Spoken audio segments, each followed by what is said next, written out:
여러분 안녕하십니까? 주말 잘 보내고 계신가요? 요즘 살림살이 어떻습니까? 여러분들 인생은 또 만족스럽습니까? 매일 쏟아지는 수없이 많은 소식을 여러분들과 함께 나누다 보니까 저는 제가 어떤 일을 하고 있는지 잠시 깜빡깜빡 놓칠 때가 있습니다. 어디에서 왔는지, 그리고 지금 어디에 서 있고 또 우리는 어디로 달려가는지 이런 질문을 제게 하는데요. 요즘 꼭 그런 기분입니다. 11월, 12월 이렇게 이제 시간이 흘러가면서 한 해를 마무리하는데 과연 나는 잘 살고 있는 것인지 이런 생각을 할 때가 많습니다. 오늘 여러분들께 한 분 귀한 어르신 아니면 귀한 선생님 한 분을 소개하려고 하는데요. 정말 우리에게 본질적인 질문을 던지는 분입니다. 어떤 때는 노래로, 어떤 때는 시로서, 그리고 어떤 때는 글로서 우리 인간이 우리가 지금 살고 있는 이곳에서 어떤 의미를 담고 가고 있는지에 대해서 본질적인 질문을 하는 분인데요.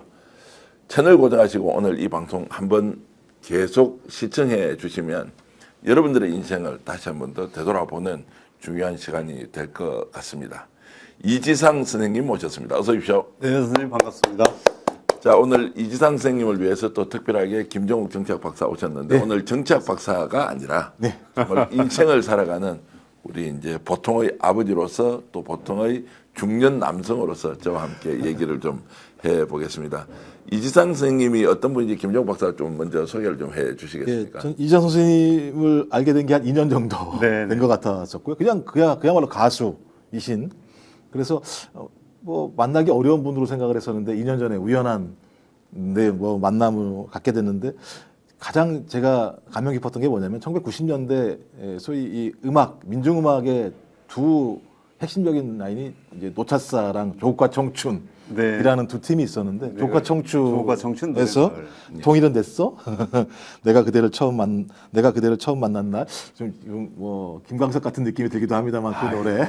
뭐 저기 아주 오래전 얘기이기도 하고. 예. 그리고 그 많은 분들이 아시지 못할 거예요. 예, 그리고 중요한 건 이분이 6집까지 낸 따지고 보면 거의 원로 가수 같은 느낌을 가지고 계신.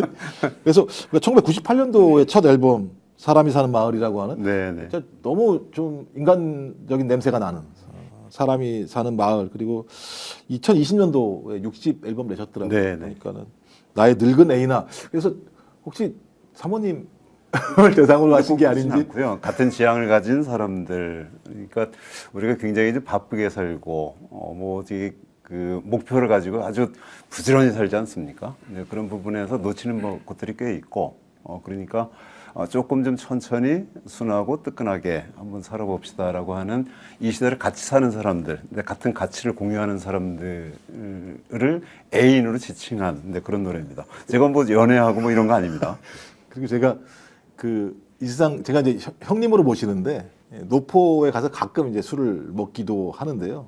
진짜 가장 친근한 동네 형 같은 느낌으로 노포를 너무 좋아하시더라고요. 네, 그리고 제가 저기 노포 같은 사람이라서.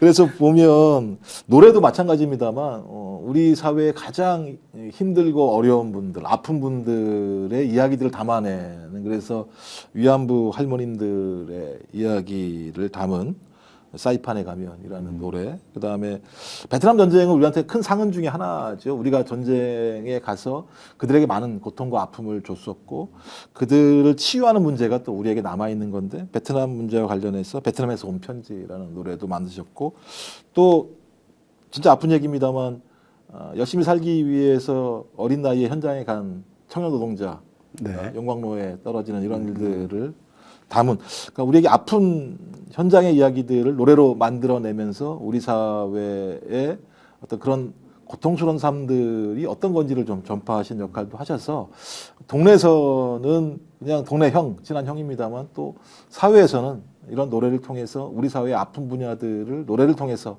밝히는 소위 뭐 사회적 가수? 뭐 이렇게 불릴 수 있는. 김정욱 박사께서 지금 이제 약간 민중가수처럼 이렇게 소개를 하는데 저는 이제 음악을 들어보면서 이제 그 서민들의 삶, 애환을 담고 있는 것을 좀 사회 참여적으로 표현하지만 굉장히 서정적이라는 느낌을 많이 들었는데, 여러분 노벨 평화상을 노벨 이제 문학상을 수상한 우리 이제 한강 작가와도 함께 노래를 불렀습니다. 12월 이야기라는 것인데요. 그거 잠깐 한번 들어보고 와서 얘기 이어가겠습니다. 눈물도 얼어붙는 12월에 나랑 노래.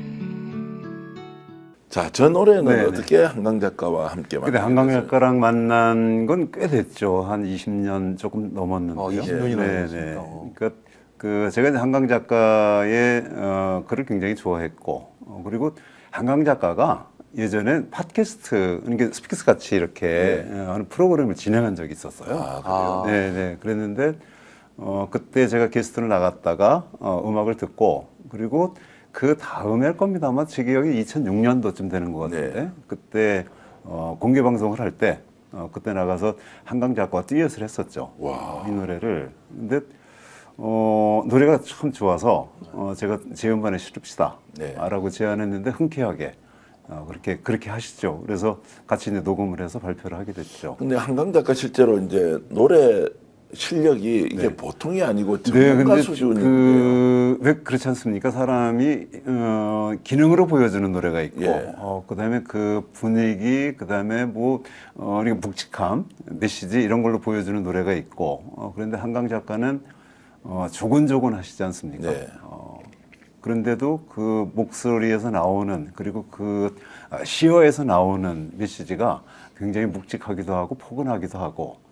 그래서 저는 굉장히 좋았어요. 제가 그 6집까지 발표를 했는데 지금까지 발표한 노래는 한 100여 곡 정도밖에 안 되는데요. 근데 그 중에서도 제 작곡이 아니고 다른 사람 작곡으로는 유일하게 한강 작곡 바로 이 노래입니다. 와. 근데 100곡이 별로 아니다. 뭐 이건 뭐 도저히 이해를 네, 못 하겠고 이미자 한곡 가지고 선생님이나 평생 사는 사람도 조영필 많은데. 선생님은 그거보다 뭐 10배 뭐 이렇게 다 되니까요. 그러니까 지금도 이제 그 서민의 애환을 담은 노래를 주로 이제 참여적으로 이렇게 만드시지만 결국 비교 대상은 바로 이미자 선생님하고 동급으로 이렇게. 아니요, 이거 전혀 그렇지는 않습니다. 아니 저는 그런 게 이제 굉장히 대중화에 필요하다는 생각도 들어서 네, 좋은 의미라고 보고요. 근데 노래라는 것이 한강 작가처럼 진심을 담아서 이렇게 노래를 하면 기능적인 면이 아니라 그 의미가 정말로 그 관객들이든 아니면 독자들에게 전달이 된다라는 느낌을 저 노래에서 충분히 느낄 수가 있겠네요. 그러니까 사람들이 노래를 어떻게 향수하는가에 대한 기본적인 자세의 문제인 것 같아요. 예, 예. 그러니까 노래가 저는 이제 감정의 배설물은 아니다라고 이렇게 얘기를 하는 편인데요. 이를테면 술 한 잔 먹고 기분 좋아서 네. 하거나 내가 필요할 때 이렇게 흥을 내기 위해서 이제 대부분은 노래를 그런 음악을 이제 그런 방식으로 소비를 하는데 노래도 얼마든지 중요한 메시지를 담을 수 있다. 사회의 메시지뿐만 아니라 개인적인 어떤 그 애환이나 아픔에 대해서 또 개인적인 어떤 감정에 대해서도 충분히 더 깊은 언어로 담을 수 있다라는 사실을 좀 계속 얘기를 하고 싶은 거죠. 근데 그래서 그냥 흥날 때 노래 한번 해봐라고 하는 그런 것보다는 네. 내가 굉장히 뭐 지치고 힘들고 할 때 나에게 큰 힘이 되는 그런 그 어떤 그 중요한 부분의 하나로 노래가 좀 있어야 되지 않을까. 그래서 단적으로 말씀드리면 아마도 우리 청취자 여러분들, 시청자 여러분들도 노래를 참 좋아하시긴 할 텐데 마음속에 내가 기꺼이 울음을 통해서 감정을 토해낼 수 있는 그런 노래들이 몇 곡이나 있을까라고 네. 이렇게 생각을 해보면 의외로 많지는 않거든요. 그러면 우리가 이제 세상을 바꾼다고 세상을 더 좋게 만든다고 열심히 노력을 하는데 노래 한 곡 제대로 품지 않고 아니면 시 한 소 제대로 품지 않고 어떻게 세상을 바꿀 수 있겠는가 라고 하는 부분을 한번 말씀을 드려보는 거죠. 왜 노래를 하십니까? 그것도 평생 이렇게 또 좀 참여적인 뭐 작곡 작사다 하시면서. 일단 이제 자묘적인 노래를 한다는 거는 제가 뭐 서민의 애환을 표현한다든가 이런 부분은 사실 동의하기가 좀 어려운 게 네, 예. 왜 그러냐면 제가 이제 서민으로 살고 있기 때문에 예. 그렇죠. 그러니까 저의 생활을 얘기하는 것뿐이지 저의 감정을 얘기하는 것뿐이지 사실 내가 일부러 이를테면 아픈 부분을 찾아서 이렇게 하는 건 아니고요. 네. 그러니까 제가 일부러 하는 건 아니다. 그리고 노래를 하는 것 소위 말해서 이제 글도 쓰고 뭐 이것저것 다 하는 것은 제가 잘할 수 있는 부분이어서 그렇습니다. 네, 예. 다른 부분보다도 잘할 수 그래도 있는 부분이 있으니까. 이제 경희대 국문과 나왔으니까 사실 네. 경희대 국문과 출신 작가들 유명 뭐 소설가 이런 뭐 많지 않습니까? 네, 네. 그런데 이제 알고 글을 물론 쓰시기도 하지만 주로 이제 가수로 이렇게 활동하시게 된 계기는 어떤 거였습니까? 그 6글자로 하면요. 네. 사람이 없어서. 아, 그 전서부터 어려서부터 이제 음악은 참 좋아했고 네. 그리고 노래도 저희 집은 TV하고 라디오가 없었으니까 네. 다른 집에 가가지고 이제 그 아주 오래된 가요 프로그램을 보고 그랬었거든요. 네. 한두 번 들으면 되게 좋아서 네. 또 외우기도 하고 그리고 기타도 참 오랫동안 치기도 했고 그런데 정작 제 노래의 출발점은 사람이 없어서입니다.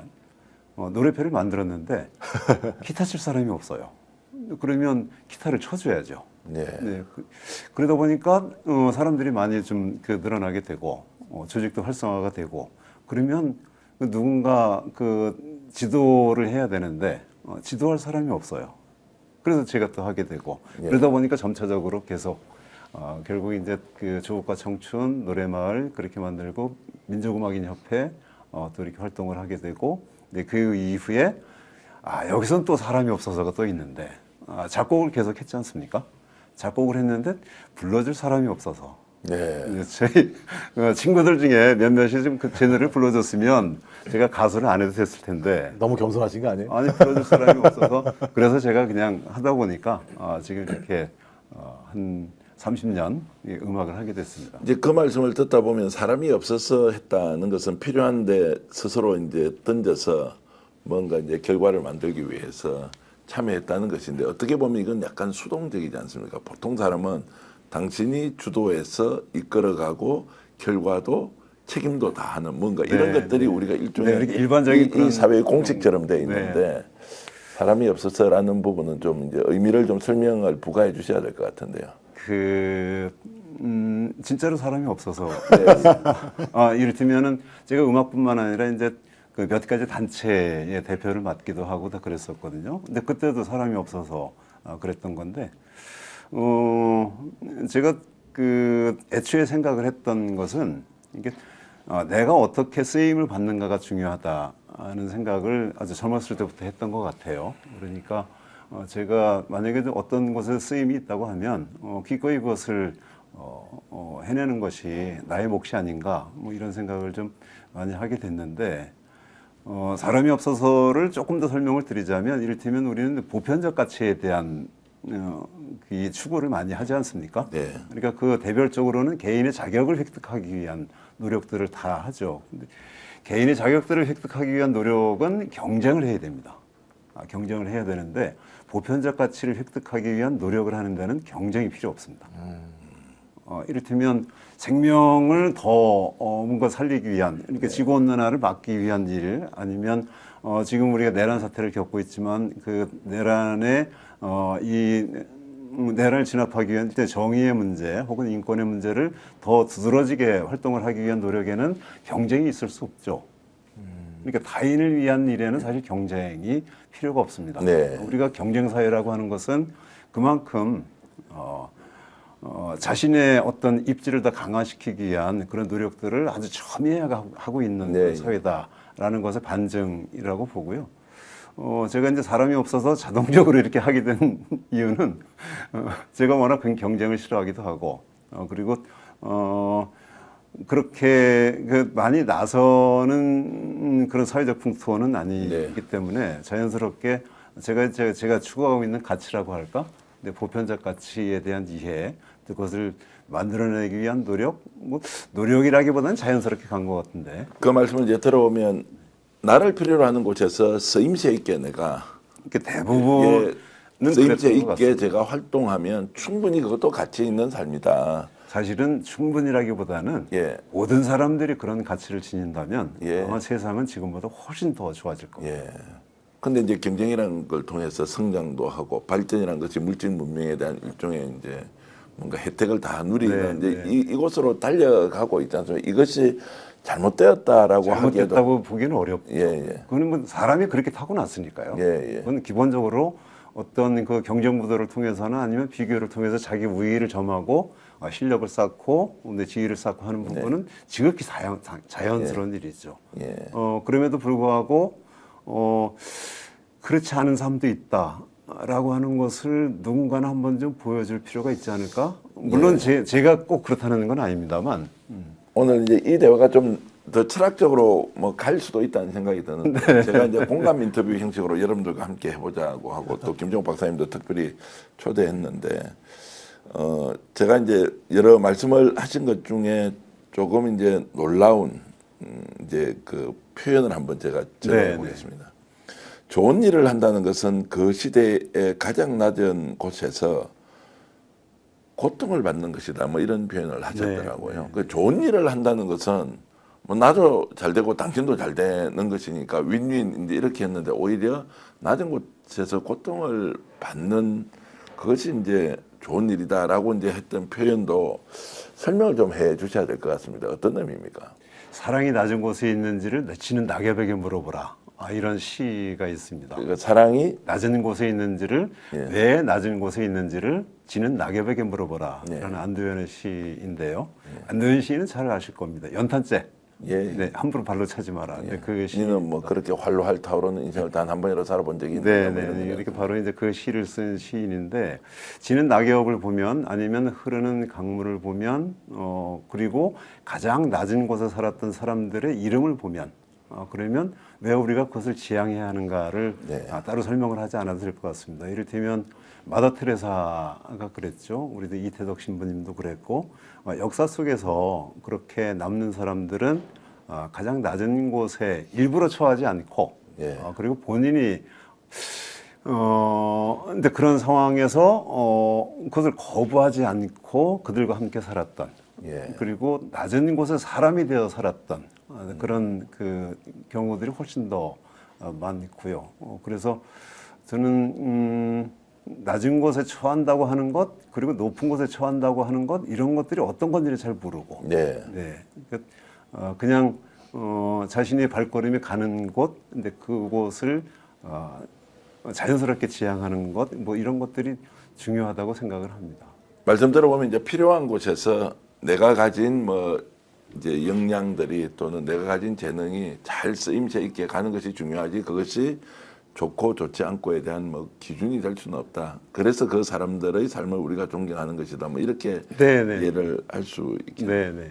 그럼 돈 없이 살아가는 세상이 될 수가 없지 않습니까? 돈을 벌려면 이게 복잡하지 않습니까? 경쟁도 치열을 하고 거기에서 어쨌든 뭐 제로섬이라고 보면 획득하지 않으면 빼앗기는 것인데. 그러니까 저는 이제 자본주의 사회를 그렇게 보죠. 땅 따먹기 사회.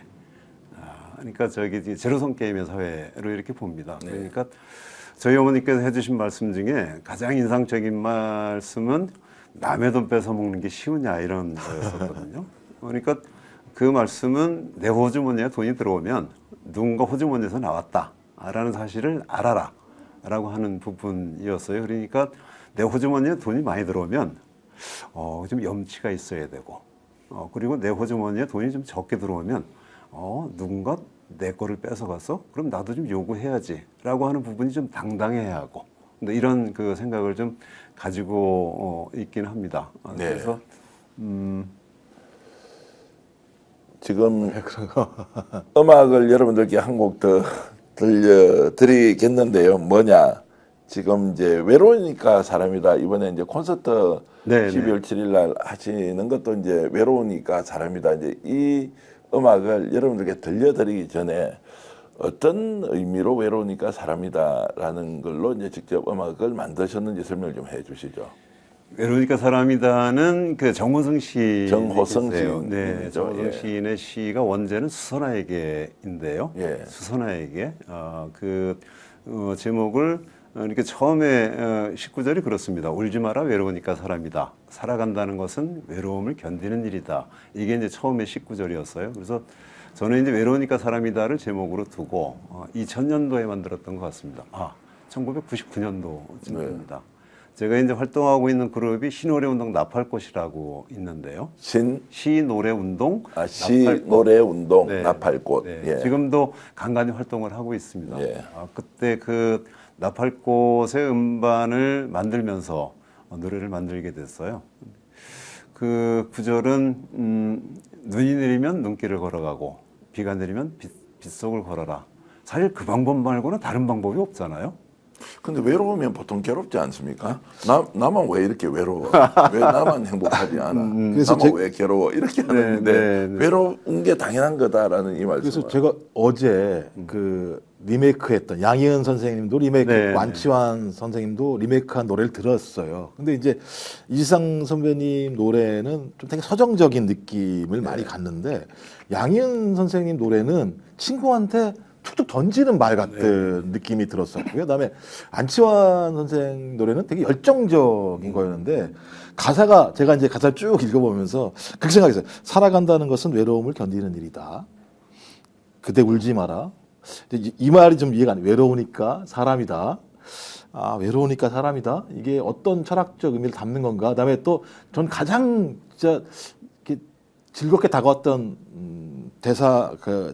가사가 뭐냐면 공연이 오지 않는 전화를 기다리지 마라. 네, 그 구절을 야, 저는 이 좋아하시더라고요. 대목이 그래서 네. 공연이 오지 않는 전화를 기다리지 마라. 그래서 이게 외로움과 상당히 결합되어 있고 우리가 쉽게 느낄 수 있는 이런 느낌이구나 이런 느낌 들었고요.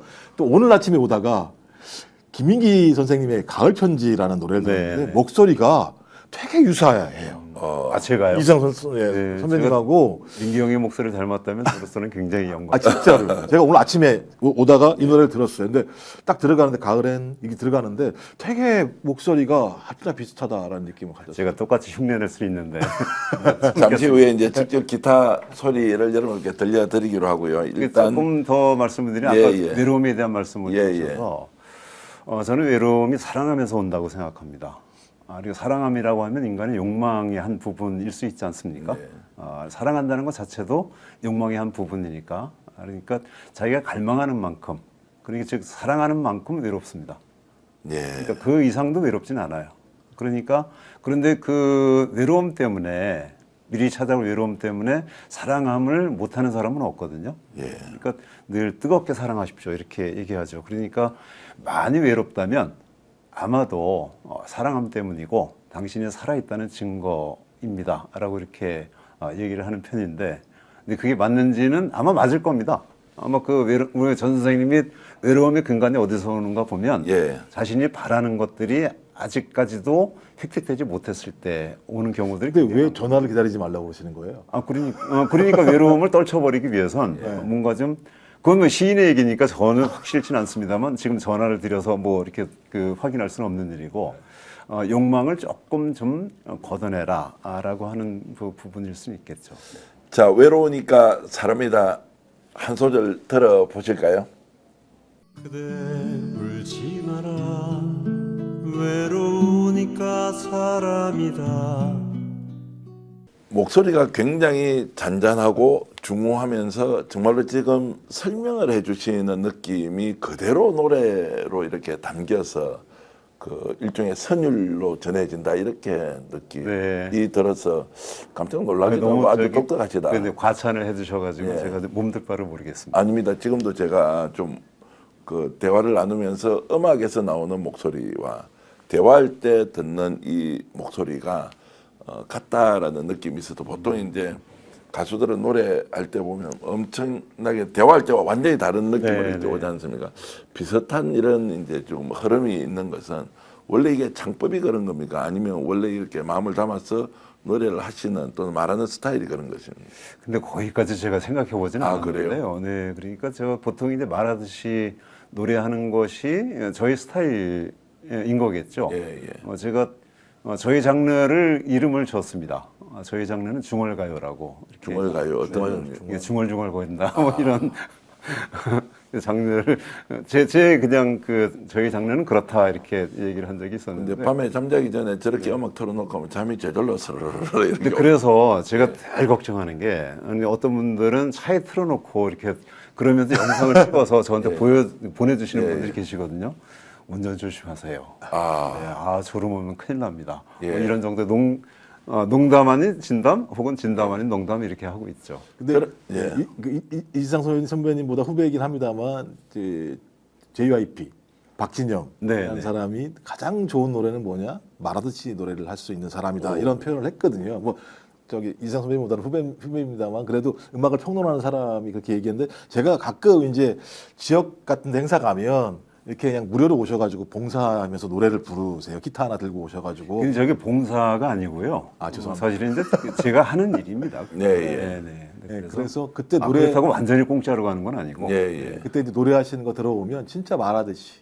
그러니까 우리 사회에 이런 일들이 있어. 근데 이런 일들은 우리 같이 좀 들었으면 좋겠어. 근데 이런 내용들이야라고 하는 전달하는 음악들을 해주셔서 진짜 말하는 것처럼 세상 이야기를 말씀하신다 이런 느낌이 들었습니다. 그러니까 제가 말씀드리고 싶은 것은 그거죠. 이렇게 여기서 말씀드리는 것이 아니라 제가 노래하고 싶은 것은 그겁니다. 이를테면 우리는 내란이란 적과 지금 싸우고 있지 않습니까? 그는 1년 거의 가까이 된 네. 것 같은데요.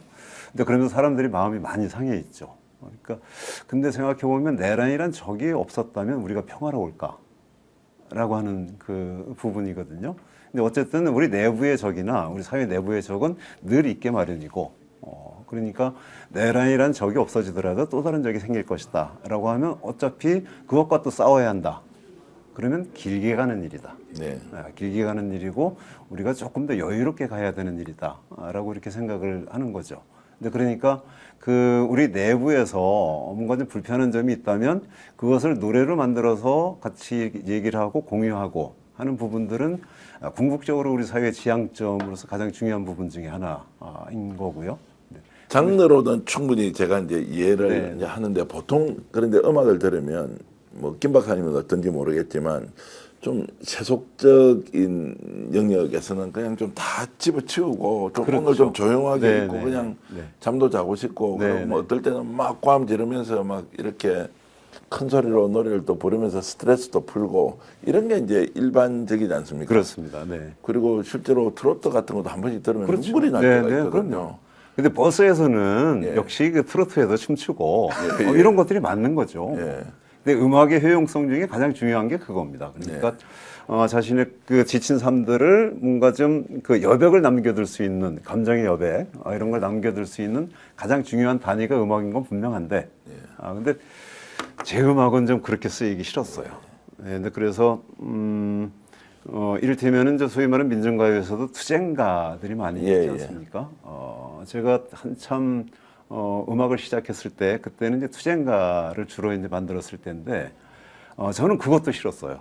그러니까 투쟁가를 집회나 이런 공간에서 열심히 부르다가 꼭 뒤풀이하거나 이럴 때는 대중가요를 불러요 사람들이. 맞습니다. 네, 그러니까 저는 그게 좀 굉장히 섭섭했습니다. 저희들도 그랬던 기억이 네, 있어요. 네, 막 네. 싸우고 하다가 완전 와서 뭐 막걸리 집 와서 할 때는 근데 돌아와요, 그래서- 부산항에 뭐 이런 거 그러니까 뭐 우리 전 선생님이 아까 말씀하셨지만 이게 죄송합니다. 제가 말이 좀 끊겨서. 아니 말씀하십니다. 네, 저는 그래서 우리 전 선생님께서 말씀하셨지만 예. 이렇게 제 음악이 서정적이라고 이렇게 들어주셨다면 저는 이제 그런 부분보다도 우리의 삶의 내용을 가지고 일상적으로 좀 풀어내는 음악적 어법이 무엇일까라고 이렇게 생각을 좀 많이 하게 되고 그러니까 자연스럽게 이제 그 시노래 시를 노래를 만드는 예. 이제 그런 과정들 그리고 아주 과격하지 않고 아주 일상적으로 녹아들 수 있는 멜로디 그런 언어 이런 것들을 좀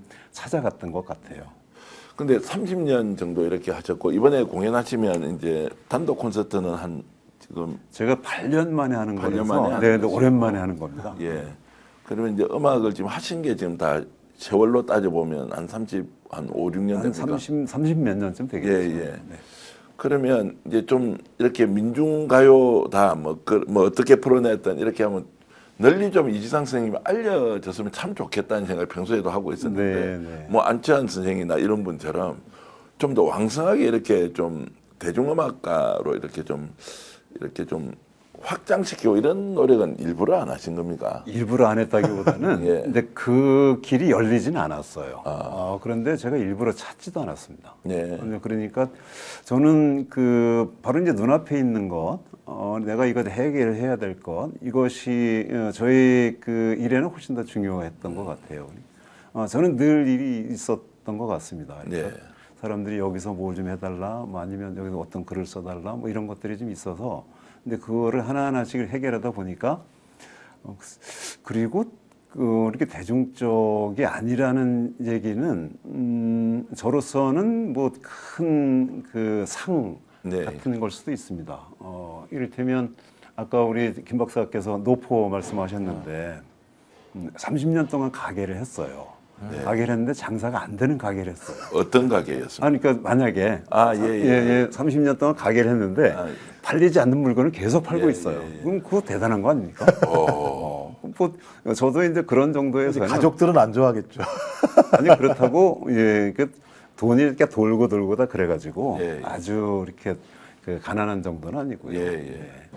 와, 올고든 정신 이런 거는 참 놀랍기도 하고 우리는 세상 어떻게 살고 있는 거야? 우리는 뭐 이런 생각이 좀 언뜻 드는데 오늘 저희들을 위해서 예고 없이 음악을 하나 좀 들려주시겠다고 기타를 이렇게 갖고 오셨는데 네, 혹시 몰라서 예. 그러니까 제가 노래하는 사람이니까 우리 스픽스 청취자 여러분들께는 혹시 좋아하실지 모를 예. 것 같다 뭐 이래서 좋아하시겠죠. 네, 예, 한번 좀 준비를 해오긴 했는데요. 제가 원래 하는 노래는 뭐 이런 노래들입니다. 한번 좀 들려드리도록 하겠습니다. 제목이 어떤 건지도 소개 좀 해주시죠. 기차는 그 새벽을 떠났다라는 노래인데요.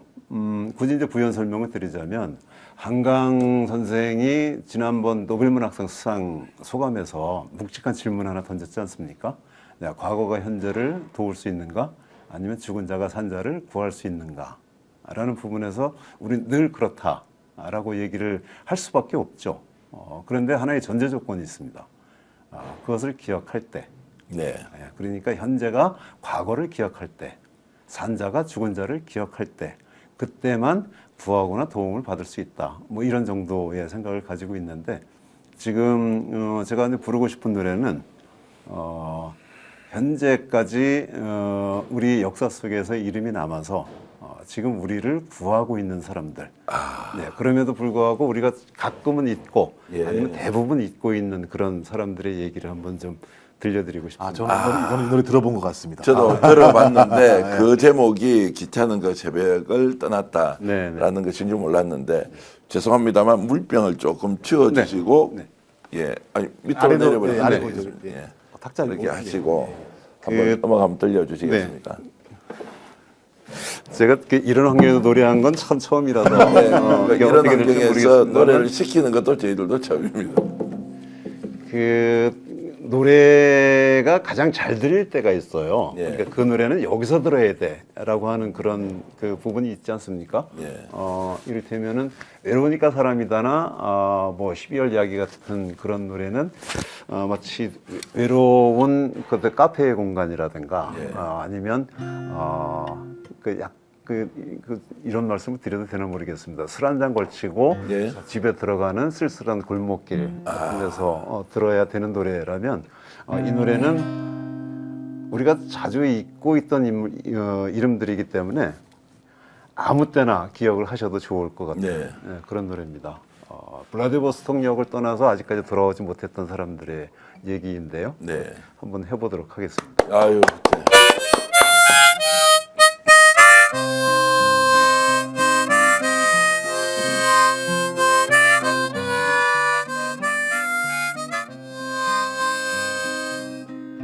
차는 여기에서 떠났다. 황제의 밀서를 가슴에 숨긴 이준과 이상서를 태우고 기차는 그 새벽을 떠났다.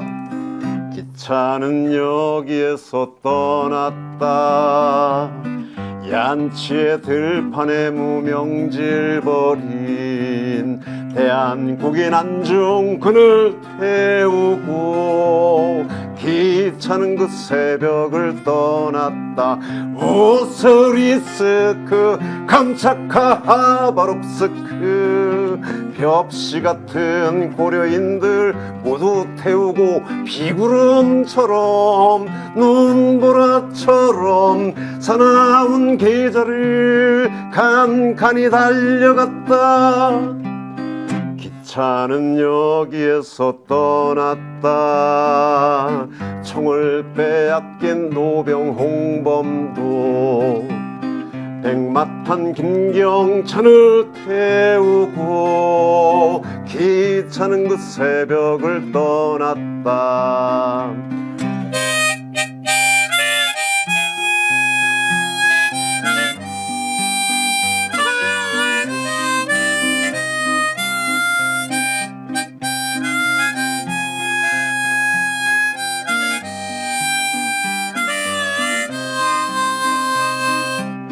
기차는 여기에서 떠났다. 헤이그로 하얼빈으로 떠났다. 우즈벡 카자흐로 떠났다. 기차는 그 새벽을 떠났다. 저리도 멀고 끝없는 곳으로 떠나서 슬픔만 돌려보내고 정작 그들은 단 한 사람도 그리운 고향 땅을 밟은 이 없다. 정작 그들은 단 한 사람도 그리운 고향 땅을 밟은 이 없다.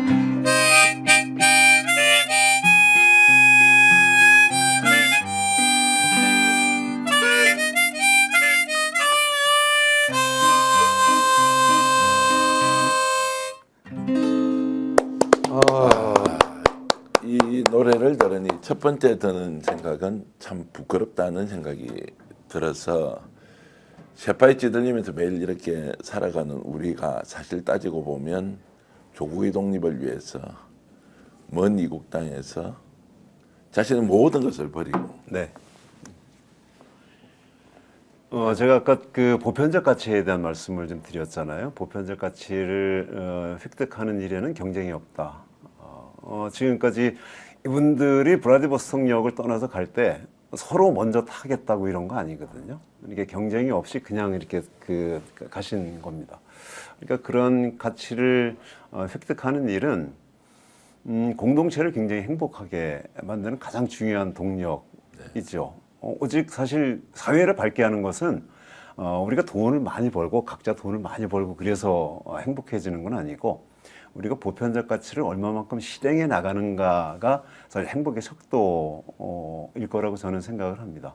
그런 부분에서 보면 우리에게 먼저 모범을 보이신 분들의 그 얘기 그리고 그분들의 이름은 언제든지 그러니까 과하게 기억을 해도 모자람이 없는데 저는 그 하모니카 소리가 되게 좀 애처롭고도 끈적끈적하다는 느낌을 받았거든요. 그 말씀하신 것처럼 진짜 애처로운 어떤 그런 공간, 시대 상황이지만 끈적하게 그 삶의 생명을 이어오려고 했던 분들. 근데 이제 맨 마지막 가사가 그 그리운 고향 땅을 밟은 이가 없다라는 가사는 말씀하신 것처럼 우리가 얼마나 부끄러워해야 하는가, 그리고 얼마나 우리가 기억해야 하는가. 근데 이 노래 가사를 들을 때만 기억한단 말이에요. 일상적으로. 아니 그래도 괜찮죠. 예. 그러니까 노래를 그러니까 노래를 들어주셔야만 되는 네, 거니까. 그럼요. 예, 예. 그래서 일상적으로 어떻게 기억을 하겠습니까? 그들이 그 현장에 섰을 때 얼마나 그 시대의 큰 억눌림들을 견뎌내고 그걸 뚫고 나갔을까. 그리고 거기에는 또 목숨을 바쳐야 되는 거였으니까, 그러니까 쉽게 노래를 부를 수 있을 만큼의, 그러니까 노래를 설명하기 어려운 큰 역사의 뭐 어떤 무게가 있는 것 같아서 말씀하신 것처럼 이런 노래로 들으면서 그 찰나라도 기억한다는 게 되게 중요하다는 생각이 듭니다. 노랫말에 등장하는 지금 우리 독립지사들 네. 이름 한 번만 더 언급해 주십시오. 이준과 이상설은 잘 아실 이준, 겁니다. 이상설, 헤이거 밀사로 헤이거 밀사로 밀사로 가셨던 분. 브라디보스톡역을 갈 때도 네. 아주 굉장히 큰 엄혹한 시절을 겪었죠. 그러니까 일제의 그 감시를 뚫고 가는 이 상황들은 영화 한 편으로서 사실 모자릅니다. 예. 그리고 브라디보스톡역을 떠나서 헤이그로 가셨지 않습니까? 1907년에 그랬고요. 그리고 이진 열사는 끝내 돌아오지 못했고, 근데 이휘종 열사가 거기에 이제 같이 들어갔다가 나중에 그 어떻게 됐는지 모르게, 그러니까 우리가 잘 기억을 못 하고 있습니다. 그의 형제였던 이기종도 역시 마찬가지로 그렇고, 그의 아버지는 이범진이었잖아요. 초대 이게 대한제국의 러시아 총영사였습니다. 상트페테르부르크의 그 자택에서 스스로 목숨을 끊었던 근데 그런 전력이 있는 분들이고, 그리고 안중근 장군, 안중근 장군이라고 표현을 해야 돼요. 네, 예. 안중근 장군은 뭐 당연히 다 아실 겁니다. 얀체라고 하는 데에서 그 단지 동의단지에 만들어서 손가락을 끊지 않습니까? 네, 예, 단지 동맹이라고. 근데 그거고요. 그리고 17만 2천 명의 우리 중앙아시아로 이주했던 고려인들이 계시고, 그 다음에 홍범도 장군도 계시고, 네, 백마탄 김리경 천 장군도 계시고, 네, 그렇게 우리가 잊었던 이름들을 한번 좀 되새겨 보는 겁니다. 와, 정말로 좀 의미를 이렇게 알고 들으니까 확실하게 감동적이라는 것이 더 좀 와닿는 것 같고. 거기 약간 플러스하면 이제 예. 우리가 안중근 의사는 다 기억을 하는데요. 안중근 의사가 안중근 장군. 예, 장군이 일제 앞에서 얘기하면서 본인이 혼자가 아니다라고 얘기하거든요. 한 20 몇 명 정도가 거기 같이 갔다라는 얘기가 있어서 저희가 이제 밝혀내야 될 분들은 안중근 장군 외에도 이 일을 함께 했던 사람들을 저희가 또 기억을 해야 된다 이런 생각이 들기도 합니다. 특별하게 이제 시베리아 방문 엄청나게 많이 하셨고 책도 또 시베리아와 관련된 그 이제 방문을 여행기를 이렇게 쓰셨더라고요. 시베리아와 우리 민족 그리고 지금은 이제 대한민국은 어떤 이제 역사적 연관성과 의미가 있는지 설명을 좀 해주시죠. 제가 시베리아를 가게 된 거는 일단 분단 때문이었습니다. 그러니까 분단을 극복하기 위해서 뭔가 좀 일을 해야 되는데 가장 효과적인 일이 철도를 통해서 대륙으로 가는 꿈을 꾸자라는 이제 그런 시민단체를 만들고요. 희망레일이라고 하는 단체. 희망 레일. 레일, 예. 철도의 레일 그리고 투마로의 내일. 내일하고 예, 섞어서 포함해서. 예. 그 단체를 만들고 대륙의 꿈을 꾸기 위한 노력들을 이제 시베리아를 가는 것으로 이렇게 했습니다. 그래서 한 12번 정도를 다녀왔고 거기 이제 책도 쓰고 했는데요. 처음에는 그곳에 사는 고려인들이 보고 싶었어요. 고려인들은 중국에 있는 우리 동포들도 역시 마찬가지로 다 일제 때 탄압을 받았던 그리고 그들과 싸웠던 그런 분들입니다. 그럼에도 불구하고 사실 우리 사회에서는 크게 대접받지 못하는 그런 분들이잖아요. 근데 그분들의 역사를 한번 좀 보고 싶었고요. 그리고 시베리아의 그 대자연을 한번 좀 보고 싶었고, 그리고 더 중요하게는 우리가 5,000년 역사라고 하면 고작해 한 80년 정도 됐죠. 네. 80년의 해양 국가의 삶을 살았고 나머지 4,920년 정도는 대륙 국가로 계속 살았단 말이죠. 해양 국가로 산다는 것의 의미가 무엇일까를 한번 생각해 봅니다. 그것은 미국하고 일본하고 대양하고 친해지는 그런 거였지 않습니까? 그냥 친해지는 것이 아니라 모든 체제가 다 그렇게 됐어요. 유학을 가도 미국으로 가고 경제 사업을 해도 일본과 하고. 근데 그렇게 됐지 않습니까? 그리고 지난 정부 때 잘 아시는 것처럼 대륙이라고 하는 북방에 있는 모든 것들은 다 대부분 다 차단이 되고 지금도 이제 그것 때문에 고생을 하고 있는 편인데요. 가장 중요하게는 지금 우리는 뭐 아까 내란을 말씀드렸습니다만 그 극한적인 이념 대립의 현장 속에서 그렇게 살고 있습니다. 어찌 보면은 우리가 져서는 안 되는 싸움이고 질 수가 없는 싸움이기도 하죠. 그것은 이를테면은 반공과 기독교를 얼룩주었던 지난 그 70년의 분단 세월의 가장 중요한 부분들 그것을 이렇게 해체시키는 일이기도 하고 우리가 개인의 어떤 성공적인 삶으로부터 조금 더 벗어나서 조금 더 화해와 협력의 삶 그리고 공동체의 삶을 지향하는 그런 모습이기도 하고 저는 이렇게 의미를 그렇게 부여하거든요. 그러니까 그것을 지향하기 위해선 그것을 만들어내기 위해서는 결국 4,920년의 삶을 살았던 대륙국가의 모습을 다시 회복하는 일, 네. 그것이 중요하지 않겠는가 뭐 이런 생각으로 시베리아도 가고 또 이렇게 노래도 만들고 그 시베리아 관련된 책이 성찰 여행 스파시바 시베리아 뭐 네, 이런 대로 스파시바는 무슨 뜻입니까? 고맙습니다. 예. 라는 뜻입니다. 그거는 러시아어가 아니고 시베리아어입니까? 이게 러시아어죠. 러시아어로. 러시아어로 스파시바. 네, 이렇게 하면 고맙습니다. 이렇게 어디 가든 러시아 가면 두 말만 하면 됩니다. 저는 그렇게 했습니다. 이를테면 스파시바. 그러면 모든 데서 다 통하죠. 네. 우리도 그냥 고맙습니다. 외국인이 그렇게 하면 좋아할 거 아닙니까? 예, 예. 그리고 노래가 하나 있는데요. 러시아의 뭔가 좀 분위기가 막힌다 그러면 라스피탈리아블리 니콜로시 이렇게 카츄샤라는 노래가 있는데 러시아 전 국민이 다 아는 노래입니다. 예. 네, 그 노래 한 구절 딱 하면 러시아에서는 환영받을 수 있습니다. 우리나라 아리랑 뭐 비슷한 노래 뭐. 거의 그렇죠. 예. 야, 정말로 참. 그 이번에 이제 공연하시지 않습니까? 네, 네. 8년 만에 이렇게 이제 공연을 단독 콘서트를 한다. 네. 이거는 가수에게 어떤 의미가 있는 겁니까? 단독 콘서트, 뭐 듀엣 콘서트, 뭐 우리는 관객으로서 네, 뭐 네. 그다지 중요하지 않은 것 같은데 네, 네. 단독 콘서트를 되게 강조하셨던데. 우리가 단독 콘서트라고 하는 것은 지금까지는 제가 갔던 데가 가서 노래를 했던 데가 그렇습니다. 지금 이런 자리이기도 하고 아니면 음향이 없는 자리이기도 하고 그리고 강연장이기도 하고 길거리이기도 하고 아니면 무언가를 요구하는 곳이기도 하고 제가 그래서 최근에 어디를 다녀왔나를 한번 좀 쭉 살펴보니까요. 이를테면은 저기 두레방이라고 의정부의 그 기지촌의 성노예 네. 이 분들이 이렇게 그 모여서 활동을 하시던 바로 이제 그곳인데 공간을 뺏기게 됐어요. 네, 그 공간을 뺏기게 됐는데 거기 이제 마지막 그 잔치 근데 거기도 다녀온 적이 있고 그리고 일본군 위안부에서 미군 위안부까지 여성의 순환사를 다룬 공연을 강동 지역에서 했는데 네. 근데 거기서도 노래를 하고 아니면 동두천에 성병관리소가 있는데요. 죄송합니다.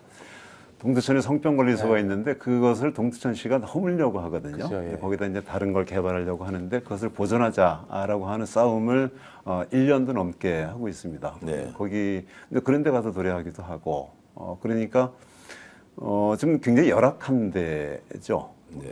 많이 음향도 없고 뭐 다 이런 곳이어서 제가 단독 콘서트를 한다는 것은 제가 할 수 있는 음악적 역량들을 최대한 모아서 네. 네, 한번 소위 말하는 본때 있게 한번 보여드리고 예. 싶다. 뭐 이런 그 의미를 갖고 있는 겁니다. 본때 이제 있게. 축적된 이제 역량을 최대한 발휘해서 정말로 이제 음악가로서 역량을 한번 보여. 네, 한번 할 수 있는 만큼 최대한 예. 모아서 그래서 스태프들도 많고요. 예. 네, 밴드도 아, 꽤 그렇습니까? 많고, 네. 근데 그리고 진짜 단독으로만 하십니까? 뭐 누구 중간에 뭐 오시는 분은 없어요? 네, 이번에는 게스트도 예. 없고, 게스트도 없고. 네, 네.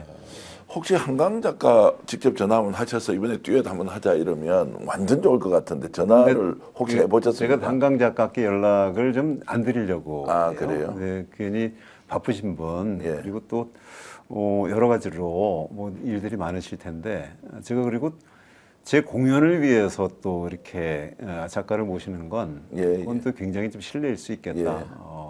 뭐 그런 생각을 할 수 있습니다. 한강 작가가 오시면 표판에 문제 없지. 예. 근데 단순히 한강이란 이름이 누구의 표를 팔기 위해서 존재하는 건 아니거든요.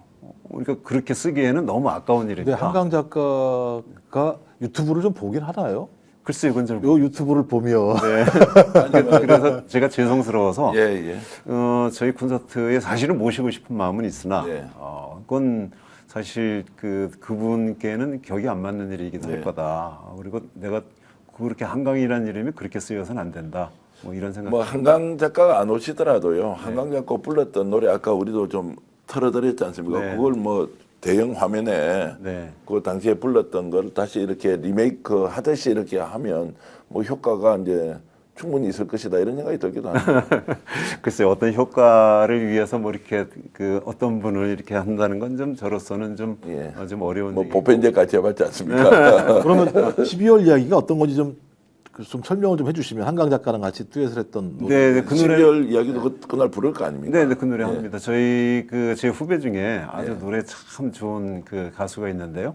물론 이번에 공연 때 이제 코러스로도 같이 연합을 하는 그런 친구인데 그 친구랑 같이 듀엣을 할 겁니다. 아 듀엣을 네, 하는데 네. 그러니까 이제 12월 이야기는 어떤 내용을 이제 담고 있는 겁니까? 그게? 노래를 들어보시면 아시겠지만 그냥 포근한. 예. 그냥 보고 네, 그리고 특별히 의미를 부여하지 않아도 자연스럽게 스며드는 예. 네, 그런 정도로 이해를 해주시면 좋을 것 같아요. 토닥토닥 같은 느낌도 네, 있었고 네, 네. 들었는데 남녀가 부르는데 두 사람은 특별한 관계가 아닐 것이라는 것을 충분히 알고 음악을 들을 수 있는데 그런 느낌이어서 그런 긴장감은 없는. 네. 정말로 이제 잔잔하지만 참 그 가슴에 와닿는 노래다 이런 생각이 좀 들었고 이번에 어떤 사람이 좀 가서 이지상 콘서트를 보면 좀 스스로 좀 되돌아보고 성찰하고 네, 네. 또는 뭔가 내가 너무 좀 힘들다라고 하면 좀 치유가 되게 하고 이럴까 어떤 분들이 와서 좀 많이 들어주셨으면 좋겠어요. 세상을 열심히 사신 분들이요. 아. 예, 그리고 무엇이 됐든 어쨌든 열심히 사신 분들은 좀 쉼의 공간이 필요하겠다는 생각이 좀 들어요. 제가 신호래를 중심으로 이렇게 그 주로 하는 이유는 이를테면은 쉼의 공간이라고 하더라도 뭔가 좀 격조 있는 공간, 그리고 그 언어들이 있잖아요. 일상적인 언어들보다는 시는 기본적으로 글을 통해서 나오는 거기 때문에 우리는 이제 말을 하고 사는 사람들이지 않습니까? 네. 말이라는 것은 자신의 의사를 표현하기 위한 가장 중요한 도구인데 혹가다가 이게 말 때문에 여러 가지로 문제가 생길 수도 있고 하는 부분인데 이번 방송에서도 제가 혹시 말을 잘못했나 뭐 이런 정도 생각을 하긴 하는데요. 근데 글은 그런 실수가 없죠. 예. 시는 그만큼 자신을 표현할 수 있는 도구 중에서 가장 그 신뢰할 수 있는 도구이기도 하고 그래서 시 노래를 중심으로 좀 많이 하는데 이번에는 혹시 제 노래를 통해서 뭔가 좀 즐기려고 그러니까 일반적으로 음악을 통해서 즐기려고 하시는 분들은 조금 좀 말고 뭔가 좀 깊이 있게 자신의 발걸음을 좀 확인하면서 가고 예. 싶다라고 하시는 분들이 계시다면 이런 말이 생각이 나네요. 그러니까 그 북미 인디안들의 얘기인데요. 이렇게 말을 타고 광야를 지나다가 어떤 구름이 올라오면 그 일행들이 다 말을 세우지 않습니까? 예, 예. 그리고 말의 속도 때문에 미처 따라오지 못한 영혼을 기다리는 시간을 갖거든요. 예. 혹시 그런 영혼을 놓치신 분들이 계시다면 저희 공연에 오셔서 미처 자신의 삶에 지금까지 살아왔던 삶의 속도 때문에 따라오지 못했던 영혼을 한번 좀 찾아보시는 그 말씀이 시간이 됐으면 좋겠습니다. 신임옥 선생님이 글을 네, 쓰다가 네. 상당히 유명해졌던 네. 글 중에 하나인데요. 그러니까 내 영혼이 나를 쫓아오지 못할까봐 뒤를 돌아본다는 건데 제가 최근에 책을 읽는 게 하나 있는데 그러니까 아까 말씀하신 그 경쟁을 말씀하셨어. 경쟁에 지치면 번아웃이 되거든요. 네. 번아웃이 되면 우울증으로 가게 되고 자기 생명마저 잃게 되는 과정으로 가게 되는데 우리 뇌에는 두 가지가 있다고 그래요. 최근 연구에 의하면 집행 네트워크가 있고 디폴트 네트워크라는 게 있대요. 네. 그러니까 집행 네트워크는 뭔가 일을 할 때 집중하는 네트워크인데 그러다 보니까 이 뇌가 너무 많은 에너지를 소진을 하게 되니까 번아웃이 되는 건데 이 인간이라는 게 이걸 막아내기 진화하는 디폴트 네트워크라 그래서 이걸 완화하는 또 뇌 기능이 있다는 거예요. 그래서 아마 그 외로우니까 사람이다 이지상 콘서트 12월 7일 날 일요일 날인데 오후 5시에 가시게 되면 디폴트 네트워크를 왕성하게 만들어낼 수 있는 공연이 되지 않을까 해서 제가 좌우명으로 쓰고 있는 말이 적당한 갈망, 지나친 낙관이거든요. 지나친 날. 네, 그러니까 저기 이 김 박사님께서 얘기해 주신 두 개의 이 뇌의 부분 중에서 저는 지나친 낙관이니까 디폴트에 관한 그 부분이 훨씬 더 클 것 같습니다. 시청자 여러분들께서는 지금 보편적 가치에 대한 설명을 계속 듣고 계시고 제가 이제 표현을 좀 하자면 네. 아니 스스로 이제 저는 치유의 시간이 될 수 있겠다라는 것이었는데 그 두 가지를 좀 말씀드리고 싶네요.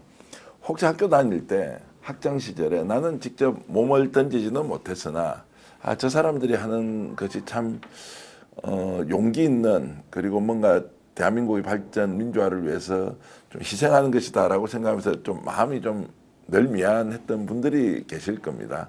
이런 분들이 한번 가서 들어보시면 어떨까? 우리 전 선생님께서 정말 정리를 잘해 주셨는데 예, 예. 근데 그 말씀을 제가 하고 싶긴 했으나 예. 근데 제 입으로 못하는 예, 이유가 제가 뭐 특별하게 민주화운동이나 뭐 이런 거에 뭐 이렇게 기여한 바가 크지는 않다 이렇게 생각이 들어서 못했는데 우리 전 선생님이 그렇게 저희 가려운 것을 긁어주셔서 너무 감사합니다. 아니 저는 보편적 가치보다 매우 세속적인 지금 이게 지금 이제 흥행을 위해서 제가 드리는 네, 말씀이고요. 네. 그래서 아까 열심히 사시는 분들이 오시면 좋겠다라고 했는데 정말로 마음이 허한 분들 가실 때 아무래도 이제 참여형 노래를 하시기 때문에 지금도 역시 내가 이제 거리에 나가서 직접 생계 때문에 생업 때문에 생존 때문에 함께하지 못했지만 얼마나 많은 분들이 윤석열 11세력을 척결할 때 또 이재명 대통령 당선을 위해서 죽기 살기로 했습니까? 이재명 대통령이 대학 시절에 본인은 사법고시를 해야 되기 때문에 직접 거리로 나가지 못했던 이것이 마음이 빚이 되어서 정말로 국민들에게 되갚아야 한다는 생각으로 저렇게 정치를 해왔다는데 그 생각까지 있기 때문에 이번에 스픽스 이렇게 인터뷰를 통해서 이지상 선생님이 하고 계신 콘서트가 꼭 좀 성공할 수 있도록 여러분들 좀 가시면 좋겠다는 생각이 그 들고요. 흥행을 위해서요. 예. 그 하는 곳이 가빈 아톨, 네. 네. 가빈 아톨 옆에 네. 젠슨 황과 그다음에 깐부치킨 있어요. 예, 깐부치킨 있다고 하니까 저 콘서트 가셨다가 콘서트 끝나고 난 다음에 그쪽 가서 좀 돈벼락 맞는 꿈도 맞아보시는 게 어떠실까 아니 생각이 그러니까 이게 듭니다. 얼마나 또 세속적인 것이 이렇게 또 아주 이렇게 이제 좀 액티브하게 여러분들께 또 의사 전달을 드릴 수 있고요. 400분 정도를 모시고 정말로 제대로 된 콘서트 준비하고 계시니까 여러분들 많은 이용 부탁드리고요. 그리고 저도 오늘 이 인터뷰를 아무런 조건 없이 한번 모시고 말씀 듣고 싶다. 평소에 제가 직접 이렇게 참여하지 못했던 것에 대한 좀 삐져를 갚는다는 심정으로 김정욱 박사님하고 같이 모셨는데 마지막으로 아까 했던 노래 우리 그 역사적 인물을 지금 네. 다 까먹고 있었는데 안중근 장군 그리고 홍범도 장군 이상설 그리고 이런 여러 이제 분들도 김경천. 고려인들까지 했던 그 노래를 쭉 해주시면서 한 번만 더 부탁을 드려도 되겠습니까? 아, 그러니까 이제 그래도 좋죠. 예. 한번 다시 한번 해보겠습니다. 다른 노래도 뭐 없을까요? 이 노래 아닙니다. 말고. 뭐 그 노래로 하셔도 좋은데 이제 뭐 저는 이제 마지막 마무리를 이렇게 음악을 들으면서 잔잔하게 이제 방송을 좀 끝을 내고 그렇게 하면 좋겠다. 그리고 제가 이제 중얼가요를 하는 사람이니까 예. 조금 아까 노래는 투덜가요였지 않습니까? 예. 이런 노래를 한번 해보면 어떨까 싶습니다. 같은 그 맥락이긴 한데요. 그리고 제가 혹시 마지막 말씀을 한번 해주십시오라고 이렇게 하신다면 예. 준비한 게 있었는데 지금 말씀하시고 그런 음악을 좀 들어주시면 좋겠네요. 아프리카 속담에 그런 말이 있습니다. 다 아시는 말씀인데요. 빨리 가려면 혼자 가라. 네. 멀리 가려면 여럿이 가라. 예. 우리는 여럿이 가는 방법을 아는 사람이고 결국은 멀리 가야 하는 그 길에 서 있다. 네. 그래서 함께라는 말, 이것이 어떠한 경우에도 가장 좋은 말이다라는 말씀을 좀 드리고 싶고 오늘 스픽스에서 이렇게 제가 저희 얘기를 말씀드릴 기회를 주셔서 너무 감사합니다. 다음에도 꼭 모시고 정말로 이제 인생을 어떻게 사시는지에 대해서도 꼭 얘기 듣고 싶습니다.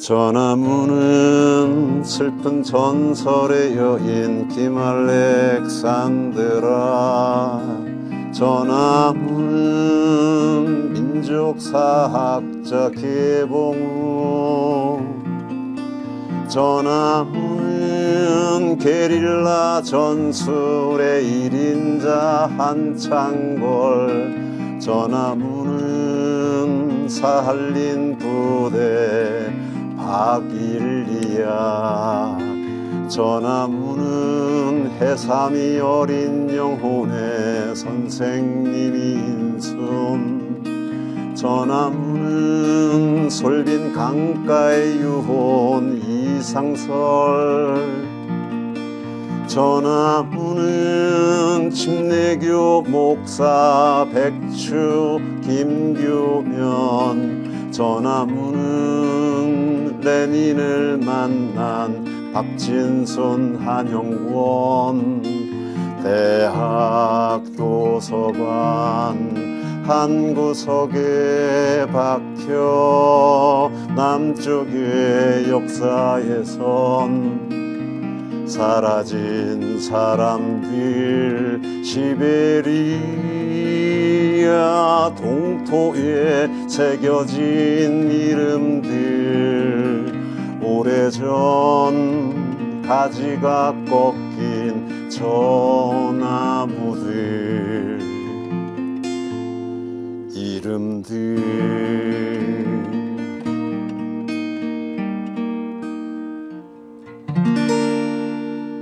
제가 그 반주만 조금 해주시면 이제 마지막 방송 끝을 내면서 여러분들께 좀 드릴 말씀을 제가 한번 해보겠습니다.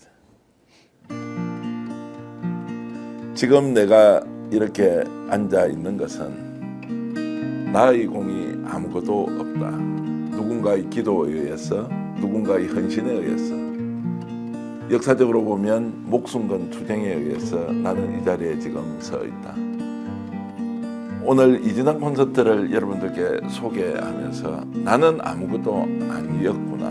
나를 이렇게 만들어줬던 이름을 기억하지 못하는 수없이 많은 선조와 그리고 수없이 많은 내 조상들의 덕분이었구나라는 생각을 하면서 정말로 보편적 가치를 지향하고 있는 이지상 선생님의 이런 고귀한 뜻을 여러분들이 함께 공유해 주시면 좋겠다는 말씀을 드리겠습니다.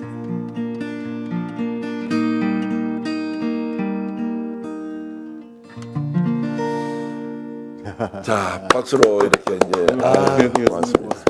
자, 오늘 이렇게 이제 특별하게 공감 인터뷰 마련했는데 시청해주신 여러분께 진심으로 감사의 말씀드리고요. 스스로 되돌아보는 소중한 시간 갖도록 하겠습니다. 이지상 선생님 응원해 주시고 혹시 공연장에 가지 못하시더라도 오늘 들었던 이런 음악을 통해서 여러분들 마음을 좀 포근하게 하는 좋은 계기가 되길 바라겠습니다. 이지상 선생님 감사드리고요.